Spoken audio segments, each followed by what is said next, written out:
Assalamualaikum warahmatullahi wabarakatuh. Perkenalkan, nama saya Darul Fikri Sabri Wiliyin dari Prodi Manajemen Bisnis Syariah.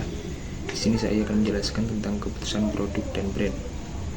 Di sini terdapat 5 pokok pembahasan. Yang pertama yaitu pengertian produk, yang kedua dimensi keputusan produk, yang ketiga pengertian brand, keempat peran brand dalam keputusan produk, dan yang kelima ada faktor yang mempengaruhi keputusan produk. Pada pembahasan pertama, pengertian produk secara umum adalah segala sesuatu yang mampu dihasilkan dari proses produksi berupa barang ataupun jasa yang nantinya bisa diperjualbelikan di pasar.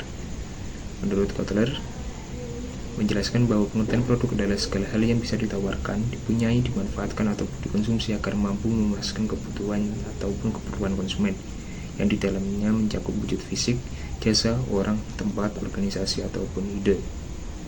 Kualitas produk adalah kemampuan suatu produk untuk memenuhi atau bahkan melampaui harapan konsumen. Kualitas tidak hanya dilihat dari aspek produk, tapi juga mencakup daya tahan, keandalan, kesesuaian dengan standar, keindahan atau desain, serta manfaat yang dirasakan konsumen ketika menggunakan produk tersebut. Selanjutnya, dimensi keputusan produk. Terdapat 8 dimensi keputusan produk. Yang pertama ada kinerja, yaitu sejauh mana produk memenuhi fungsi-fungsi yang memberikan manfaat yang diharapkan kepada pengguna. Yang kedua, fitur, yaitu karakteristik tambahan dari produk yang meningkatkan nilai dan kegunaannya seperti keunggulan teknis, fungsionalitas tambahan, ataupun inovasi. Yang ketiga ada keandalan, yaitu kemampuan produk yang memberikan kinerja yang konsisten dan diharapkan lama pada waktu tertentu.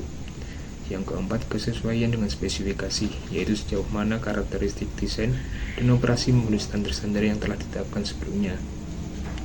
Yang kelima, daya tahan, yaitu kemampuan produk untuk tetap berfungsi dengan baik dan tidak rusak atau seiring penggunaan normal dalam jangka waktu yang lama. Yang keenam, layanan pendukung, yaitu ketersediaan layanan pelanggan, garansi, dukungan teknis, dan layanan pernah jual yang disediakan oleh perusahaan untuk meningkatkan pengalaman pengguna dan memperbaiki masalah. Yang ketujuh, estetika, yaitu aspek visual atau estetika produk yang mencakup desain, penampilan, dan keindahan.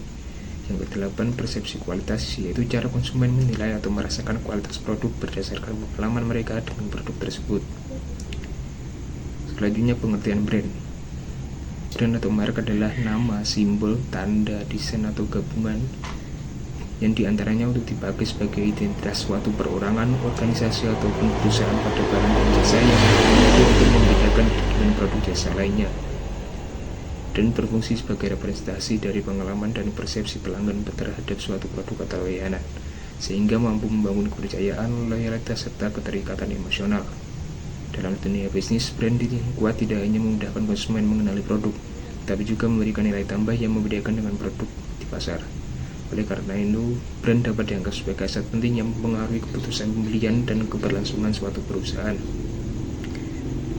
Pembahasan keempat yaitu peran brand dalam keputusan produk. Peran brand atau merek dalam keputusan produk adalah menciptakan identitas atau pembeda produk dari pesaing, serta membangun kepercayaan dan loyalitas konsumen melalui kesadaran merek dan citra merek yang positif.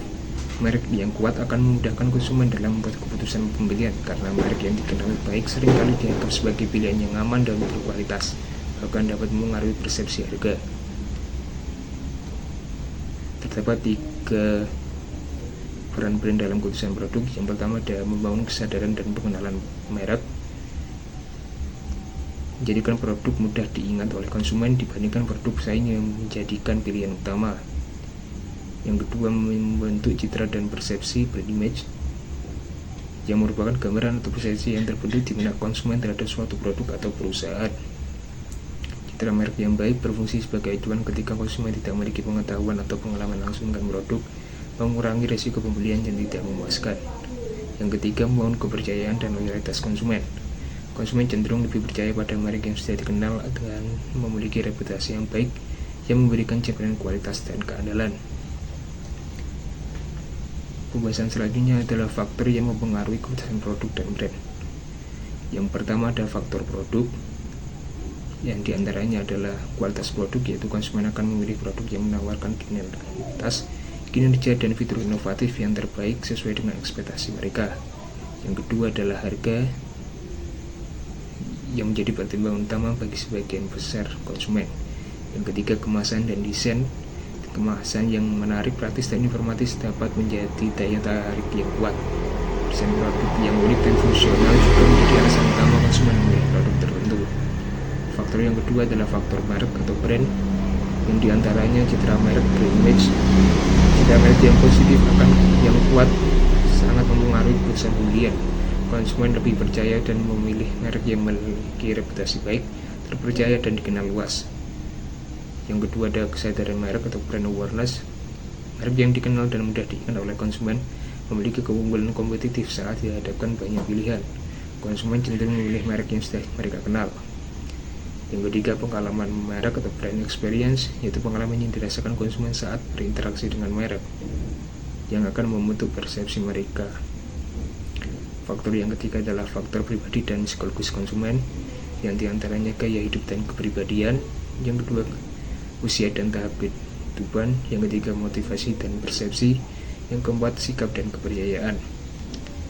Faktor yang keempat adalah faktor sosial dan budaya. Yang pertama adalah kelompok acuan, yaitu kelompok orang yang mempengaruhi sikap atau perilaku seseorang, seperti keluarga, teman, atau rekan kerja.